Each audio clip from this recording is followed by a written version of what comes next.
দর্শক স্বাগত ৩ মিনিটের খবরে। বাংলাদেশে চলমান সংকটে যুক্তরাষ্ট্রের কোনো ভূমিকা নেই জানিয়ে মার্কিন প্রেসিডেন্ট ডোনাল্ড ট্রাম্প বলেছেন তিনি বিষয়টি ভারতের প্রধানমন্ত্রী নরেন্দ্র মোদির উপর ছেড়ে দিয়েছেন। দ্বিতীয় মেয়াদে যুক্তরাষ্ট্রের প্রেসিডেন্টের দায়িত্ব নেওয়ার পর প্রথমবারের মতো ওয়াশিংটন সফরে গেছেন ভারতের প্রধানমন্ত্রী নরেন্দ্র মোদি। সেখানে দুই নেতা দ্বিপক্ষীয় সম্পর্কের গুরুত্বপূর্ণ বিষয়গুলো নিয়ে আলোচনায় অংশ নেন। বৈঠকের আগে সাংবাদিকদের সঙ্গে প্রশ্নোত্তরে উঠে আসে বাংলাদেশ প্রসঙ্গ, কিন্তু এ বিষয়ে খুব বেশি কথা বলেননি ট্রাম্প। আন্তর্জাতিক গণমাধ্যমের খবর বলছে বাইডেন প্রশাসনের আমলে মার্কিন ডিপ স্টেট বাংলাদেশের সরকার পরিবর্তনের সঙ্গে জড়িত ছিল বলে যে অভিযোগ আছে সে বিষয়ে ট্রাম্পের বক্তব্য জানতে চান একজন সাংবাদিক। জবাবে ট্রাম্প বলেন, বাংলাদেশের সরকার পরিবর্তনে ডিপ স্টেটের কোনো ভূমিকা ছিল না।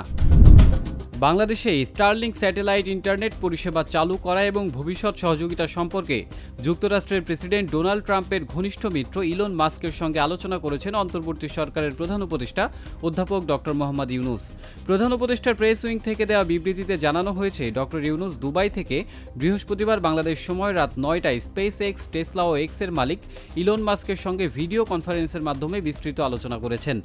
স্বল্প খরচে দ্রুত গতির ইন্টারনেট কিভাবে বাংলাদেশের ডিজিটাল বৈষম্য দূর করতে পারে, শিক্ষা, স্বাস্থ্যসেবা ও সুবিধাবঞ্চিত অঞ্চলে অর্থনৈতিক উন্নয়ন জোরদার করতে পারে এবং লাখো ক্ষুদ্র উদ্যোক্তাকে আন্তর্জাতিক পরিসীমায় পৌঁছে দিতে পারে, এসব বিষয়ে তাদের মধ্যে আলোচনা হয়।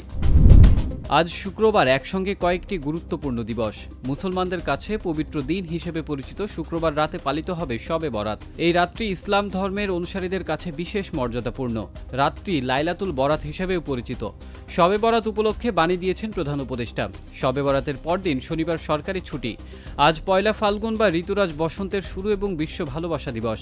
সেই সাথে 14 ফেব্রুয়ারি তারিখটি বাংলাদেশের রাজনীতিতে স্বৈরাচার প্রতিরোধ দিবস হিসেবেও পালিত হয়।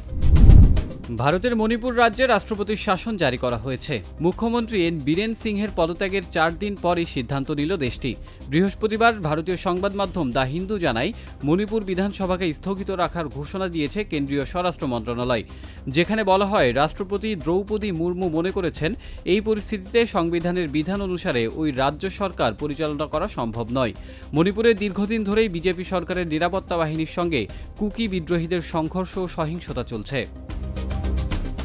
এতক্ষণ সঙ্গে থাকার জন্য ধন্যবাদ।